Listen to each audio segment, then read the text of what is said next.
Pues yo diría que escuchamos un panorama un poco sombrío de Cancún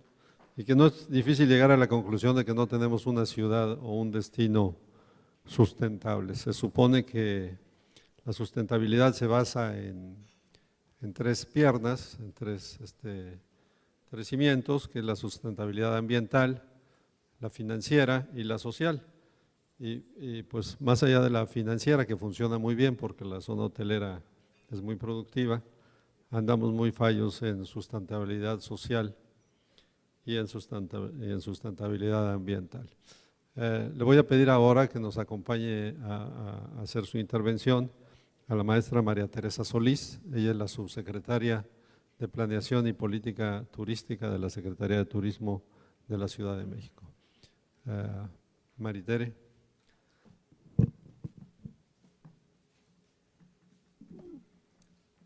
Muy bien, bueno, pues antes que nada, muchas gracias y felicidades a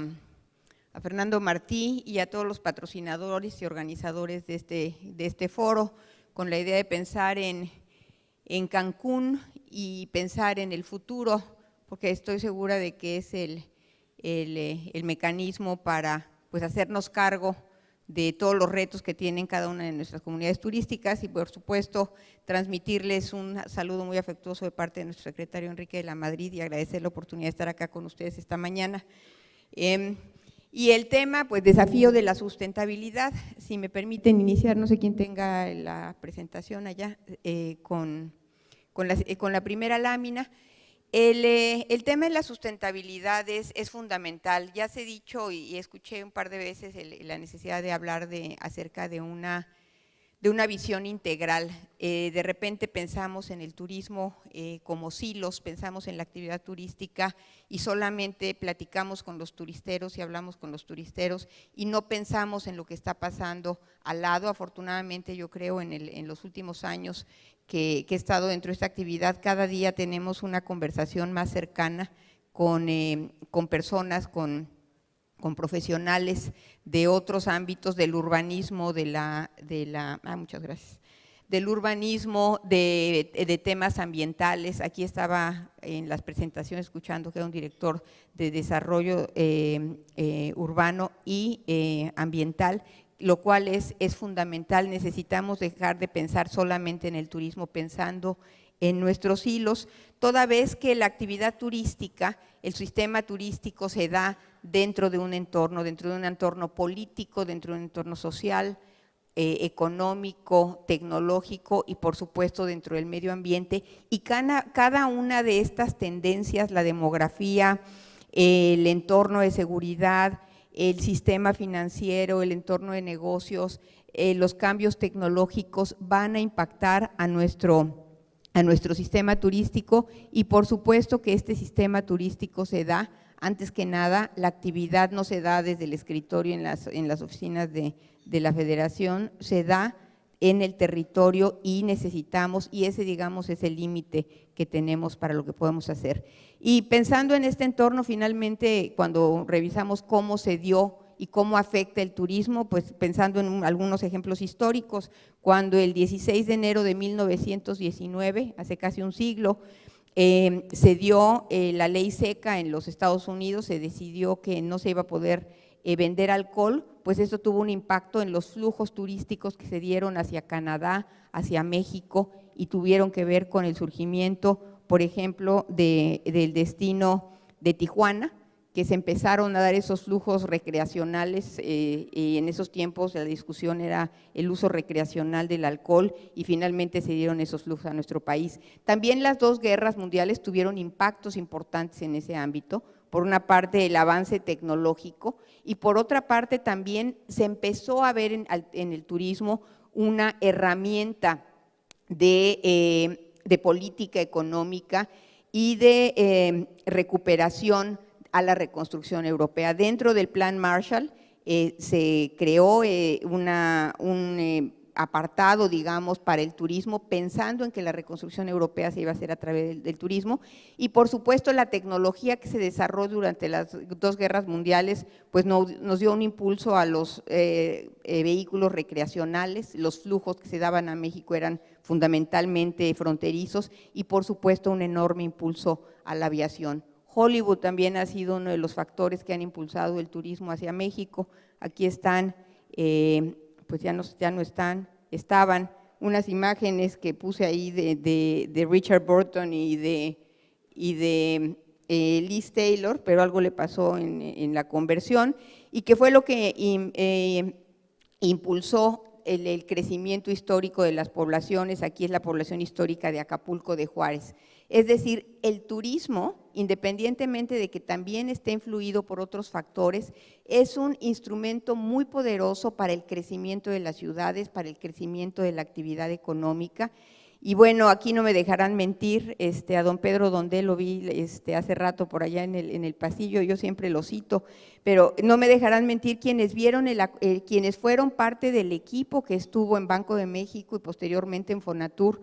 y vieron el agotamiento de una política de industrialización. Vimos un horror de devaluación de nuestra moneda y una incapacidad de generar fuentes de divisas que nos ayudaran a balancear nuestra balanza de pagos. Y ante esto pues se pensó en el turismo como una fuente de crecimiento económico, como una fuente de divisas y también una fuente de desarrollo regional. Finalmente ni Quintana Roo, ni la península ni el estado de Quintana Roo, ni el estado de Baja California Sur eran estados, eran territorios, y se pensó como un mecanismo para desarrollar, para llevar el desarrollo a esas zonas, y como ya lo mencionó nuestra colega Marisol Vanegas, también pensando en los retos de generación de empleo con tasas de crecimiento demográfico muy importantes, una población joven a la que había que darle empleo, y se pensó que turismo podía ser la solución, pensándolo fundamentalmente como un motor de turismo, de desarrollo económico. Y así se crea Fonatur, y bueno, esta historia ya la vemos casi 50 años después, y vemos una ciudad impresionante e infraestructura en donde en algún lugar pues había solamente algunos pescadores. Esta es una de las imágenes también de archivo, que esta sí se dejó ver, y otras imágenes de archivo de donde no había nada de lo que tenemos ahora, bueno, hace algunos años en Cancún. Sin embargo, los planes maestros originales contemplaban tener infraestructura hotelera de 250 a 500 habitaciones. Si me equivoco, corríjanme. Yo he revisado los documentos y eventualmente, como dicen que los planes están hechos para cambiarse, pero algunos se cambian pues mucho más de lo que uno pudiese esperar. Y esto tiene que ver también pues con ese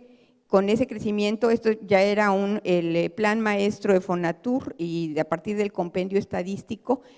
cómo se habían, en su momento cuando se hicieron las proyecciones de crecimiento de la oferta, se decía que eso nunca iba a pasar. Se tachaba de medio locos al equipo que estaba allá, decía, eso no va a suceder, no van a crecer así la oferta. Y bueno, aquí estamos viendo ya incluso proyecciones revisadas, cómo estaba en el plan y cómo se dio en la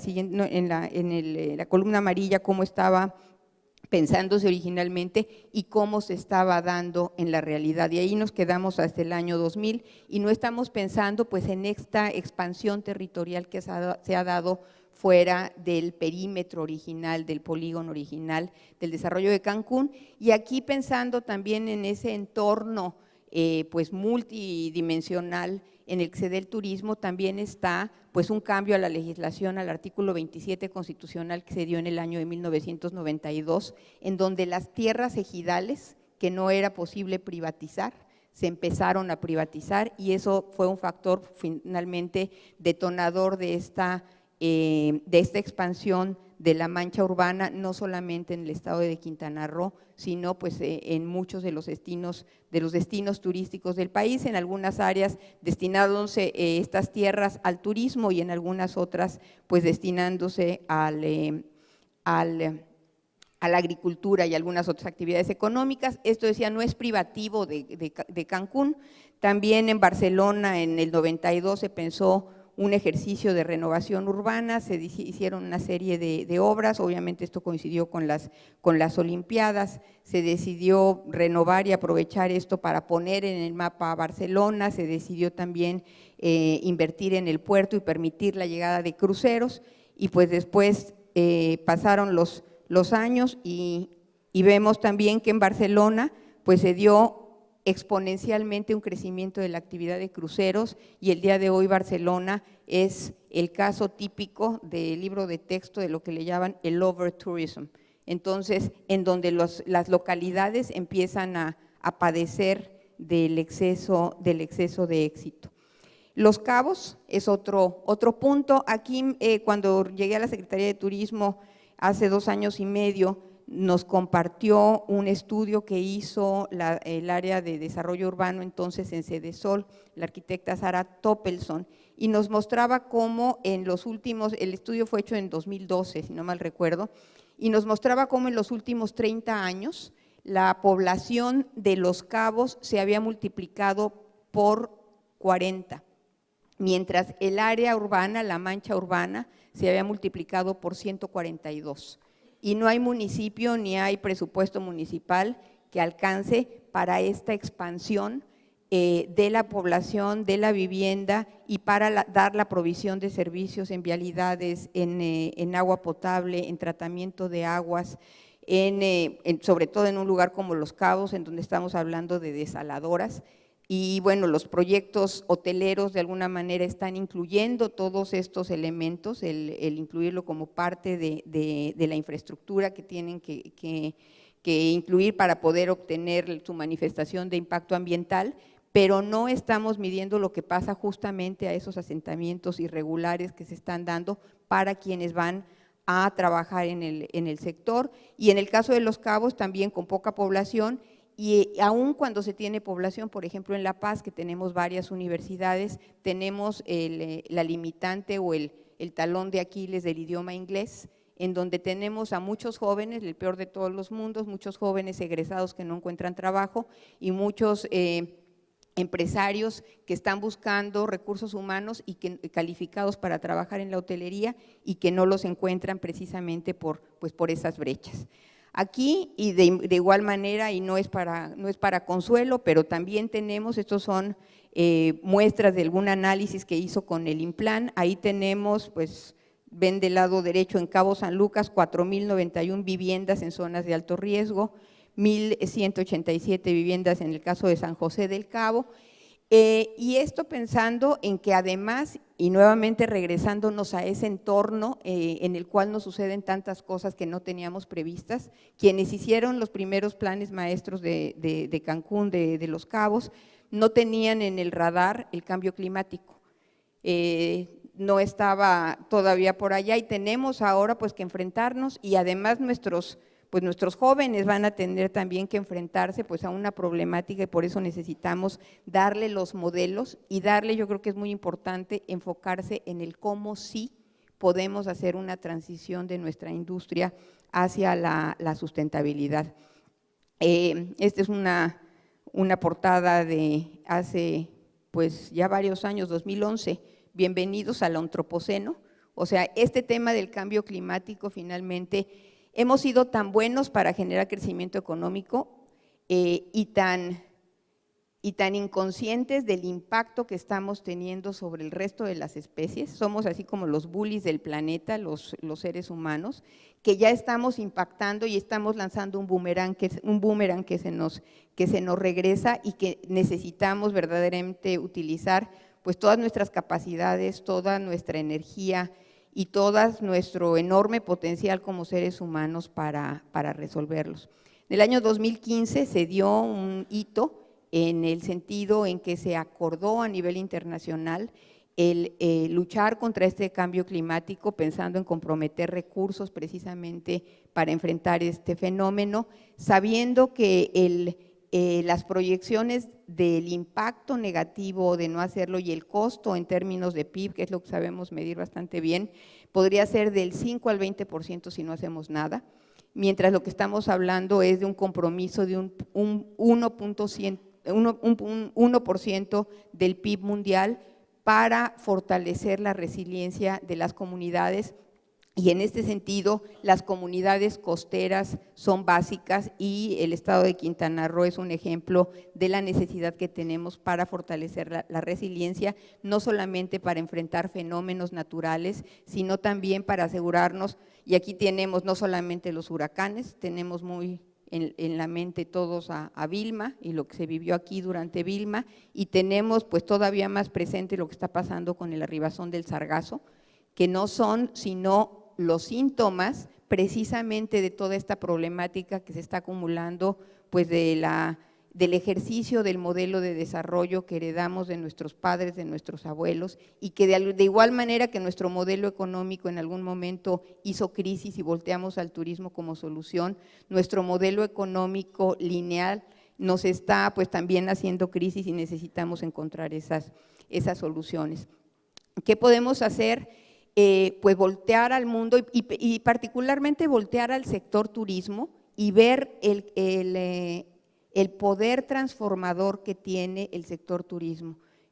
A mí me ha llamado mucho la atención, tuve la oportunidad de estar hace un par de meses en la delegación de México que fue a hacer el informe país a las Naciones Unidas, viendo cómo se está trabajando en los ODS, los Objetivos de Desarrollo Sostenible. Y me llamó mucho la atención, sobre todo porque recibí varias invitaciones por parte del gobierno de Alemania y de países del norte de Europa para platicar acerca del turismo, y precisamente porque se considera en el mundo que el turismo es la primera industria, seguida por la industria de la construcción, es la primera industria detonadora del cambio hacia la sustentabilidad o a la sostenibilidad, como lo dicen los españoles.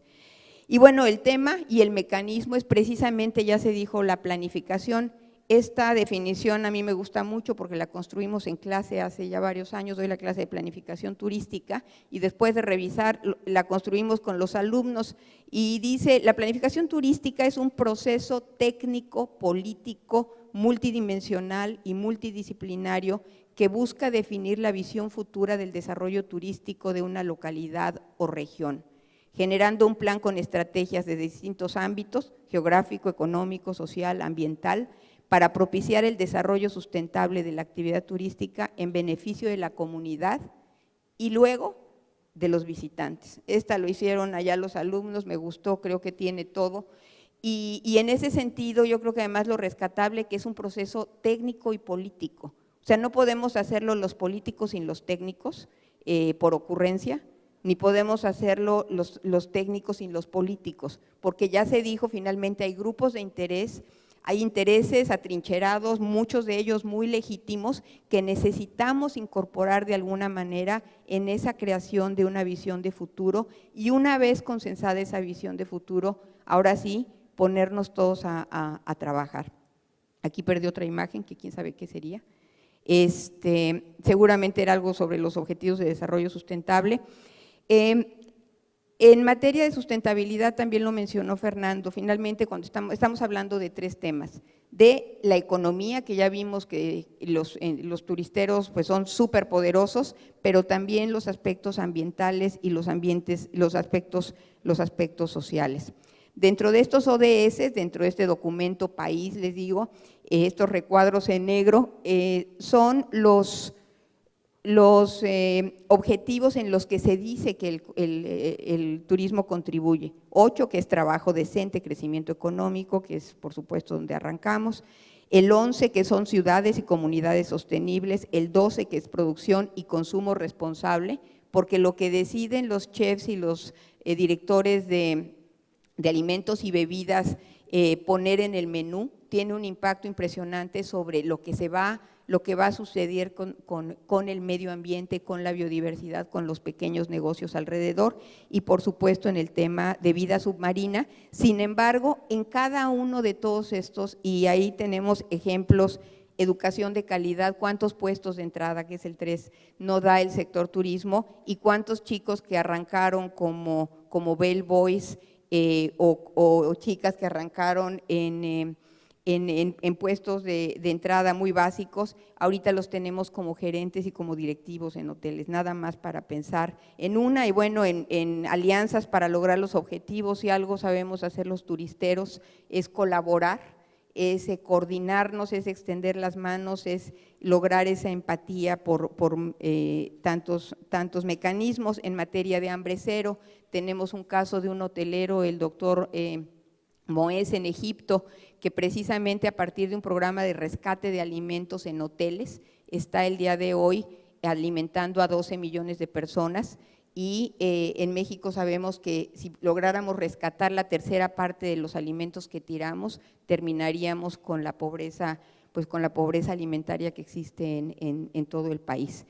Y bueno, dentro de esta agenda necesitamos cada uno de nosotros pensar en que si vamos a cambiar este modelo, cada uno de nosotros como individuos, como empresarios, desde nuestra casa y desde nuestras empresas, podemos contribuir a cada uno de estos objetivos y no solamente pensar en los objetivos, digamos, económicos. Y en este sentido, el modelo, es un modelo, ahí también desaparecieron las letras, decía economía circular, y la idea es que pensemos precisamente en dejar de quitarle a la tierra insumos sin darle de regreso y que pensemos desde el diseño de nuestras actividades, el diseño de nuestras operaciones, cómo vamos a cambiar y a pensar en desarrollar para conservar. Y aquí es un enorme reto porque necesitamos, no todo se va a resolver con ecoturismo, o sea, el turismo masivo normalmente se le acusa precisamente a México de haberse concentrado demasiado en el turismo masivo. Por otra parte, también están las voces que hablan del ecoturismo, el turismo en áreas naturales con mínimas números dentro de lo que permiten las áreas de manejo, pero lo que necesitamos en realidad son ambos y un punto intermedio. Necesitamos industria que genere el volumen de empleos que necesita el país, pero que también incluya a la naturaleza. Yo creo que tenemos algunos ejemplos muy notables aquí en este estado, en donde tenemos grandes hoteles y a veces nos peleamos o afuera nos peleamos con la densidad. Yo creo que la densidad puede ser buena, incluso la densidad en construcción de grandes hoteles de muchos pisos. ¿Por qué? Porque nos permite ahorrar territorio, siempre y cuando tengamos en cuenta precisamente las características de ese territorio y siempre y cuando no le demos también un impacto negativo a la imagen urbana. La imagen urbana al paisaje natural, y tenemos en ese sentido que ponernos de acuerdo cuál es el destino que queremos y cuáles son las zonas aptas para incrementar densidades, con qué características, con qué tecnologías y cuáles son las que necesitamos verdaderamente mantener zonas núcleo en donde no aparezca nadie más que un biólogo de vez en cuando a ver cómo va todo por ahí y sencillamente no queremos a los turistas. Ya sabemos que la mejor manera de conservar la naturaleza es mantenernos lejos de ella. Y bueno, otro tema es el reordenamiento del territorio. Aquí necesitamos y se ha trabajado en la generación de un programa de manejo integral. Hay una mesa técnica de Holbox, aquí se ha estado trabajando, es nada más uno de los ejemplos. Como ustedes saben, también se tuvo que cerrar Holbox precisamente por esa falta de planificación. La buena noticia es que ya por fin, después de 20 años, se publicó el programa de manejo y también hablé con el comisionado el día de ayer apenas, y espero que esté ya en el escritorio por ahí de los funcionarios responsables, el programa de manejo de la Reserva de la Biosfera del Caribe, que son pues dos elementos fundamentales para esta región del país y para el sector, y también el concepto de las zonas de desarrollo turístico sustentable. Este concepto estaba en ley desde 2009, no se le había dado forma, no se había definido qué significa eso y cómo se implementa. Hemos estado trabajando con estos destinos que han levantado la mano para hacer zonas de desarrollo turístico sustentable, y también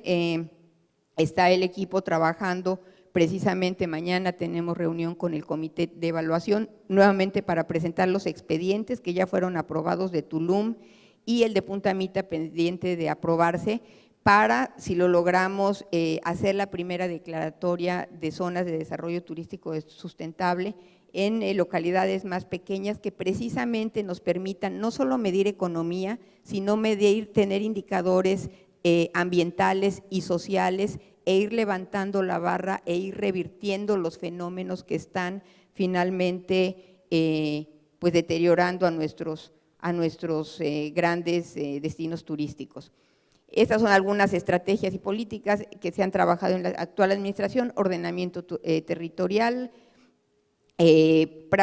buenas prácticas y certificaciones. Esto está en la cancha del subsecretario Sánchez. Los pueblos mágicos, que sabemos que es un concepto de Merca que ha funcionado para detonar el crecimiento en áreas pequeñas turísticas, que lo lleva el subsecretario Corona. Las cadenas de valor local y regional, ahí está nuestra amiga Elena Char, que ha trabajado en este tema de Conéctate al Turismo, propiciando la incorporación de pymes y de pequeños proveedores. Estamos certificando nuestros eventos, también se está trabajando en el manejo de residuos ahí con las navieras, en programas de inclusión a la población local, prevención a trata de personas, empoderamiento de mujeres, programas comunitarios y apoyando a nuestros colegas del sector pesquero para promover una pesca sustentable y también para apoyar la reconversión de pescadores hacia guías de naturaleza. Pero más que hacer un comercial, nada más quisiera mostrarles un puntito y regresar al cómo sí se puede. Este es un ejemplo, y ahorita lo manifestaron sobre Quintana Roo y su tema de vivienda. Este es un diagnóstico que se hizo como resultado de una mesa, se llamó grupo técnico, le pusimos grupo técnico de ordenamiento,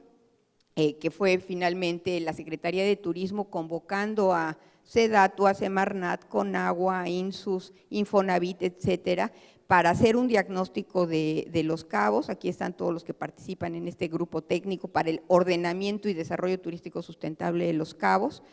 Por supuesto con el Estado, al lado del Estado y con el INPLAN, en donde conjuntamente se hizo un diagnóstico y dijeron, a ver, ¿cuáles son todos los problemas que tenemos? En orden de prioridad, ¿cuáles son? Y dijimos, bueno, vamos a concentrarnos en los primeros 3, los instrumentos y programas de planeación. Ya se tienen, de hecho estuvimos hace una semana ahí conociendo a la nueva presidenta municipal y ya están listos para consulta y publicación. Después suelo y vivienda, que lo mencionaban y que es uno tras otro. No hay vivienda social porque no hay suelo, y no hay suelo porque ha habido tal especulación, ya me voy a apurar. Entonces, y por supuesto el tema de agua, no hay suficiente capacidad. Sin embargo, haciendo el tema de vivienda, este es un análisis que hizo Infonavit, en donde nos mostraron que había suficiente gente con capacidad de compra. Aquí estamos hablando, la semana pasada había 8,946 personas que podían comprar una vivienda de 293,000 pesos y quizás al fondo 205 que podían crear una vivienda de 1.6. Sin embargo, está el cuello de botella de la tierra. Se hizo un trabajo, se encontraron y fueron muchos meses de buscar con el INSUS y con SEDATU tierras nacionales precisamente, revisar los registros, el Registro Nacional Agrario, y se encontraron algunos predios. Ahí ven un polígono, que es un predio que se identificó apto en esta meseta para generar vivienda social, y se buscó a un grupo, ahí está el Infonavit, el Centro de Investigación para el Desarrollo Sostenible, que buscó qué es lo que hay pensando en vivienda social de siglo XXI, rescatando ¿no? el sentido de comunidad y no pensando en lo que tristemente hemos visto como vivienda social en los últimos años. Y ahí van desde la ciudad, el concepto de ciudad jardín en Inglaterra, hasta Masdar, que es una ciudad totalmente sustentable, y vinieron con este concepto que a mí me encantó, lo están todavía puliendo, en donde están hablando de un cuerpo de agua con un malecón y precisamente lo que están haciendo, y áreas verdes hacia alrededor, y donde lo que están pensando es justamente en incrementar densidades en la parte interna y después